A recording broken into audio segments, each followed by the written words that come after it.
Hi guys, this is a new series of video that will talk about top 5 criminology student starter pack or essentials that a criminology student must have.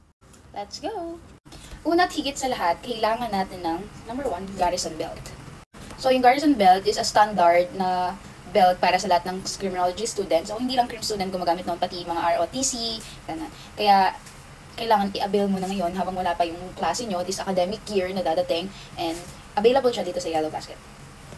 Number 2, para sa mga ladies naman ito. So, depende kasi sa school yan or sa university. Yung university kasi namin, yung batch ko, tsaka yung mga previous batch, hindi kami required na magpagupit ng buhok, yung mga babae. So, kailangan namin i-settle yung mga baby hairs namin. Kailangan ng slick sticks, ng hairspray. So, ang recommendation ko is slick sticks para yung magtatali kang ganyan, tapos may mga hair na babagsak or tatayo. So, ayun, ilagay ko siya dito sa Yellow Basket para makaka-avail ka na agad habang wala pa yung class. And also, kung yung school namin or college namin, hindi kami nag-record na kalbuhin, so kailangan namin magtali. So, yung boknay or yung bun, ilalagay ko siya dito sa Yellow Basket para pwede mo nang i-avail kung ayaw mo magkalbo or magpagupit, kung babae ka man. So, ayun. And also, maglalagay din ako ng hair clips and ano pang pwedeng pang ayos ng hair. Number 4 in the list is tumbler, syempre.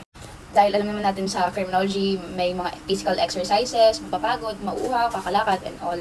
So, ilalagay ko yung pinaka-affordable and also safe na tumbler dito sa Yellow Basket ko. I-avail mo na habang wala pang klase. And also, number 5 in the list for part 1 is scarf. So, common sense, syempre, sinabi kong mapapawisan, mapapagod, so kailangan natin ng panyo. Ang ilalagay ko dito sa Yellow Basket is white scarf kasi may mga school na nagre-record ng white na scarf para sa mga criminology student, most especially kapag ikaw ay intern na, mag-OJT ka na, kailangan mo ng white panyo or white scarf. And that's it for top 5. Part 1, watch out for part 2.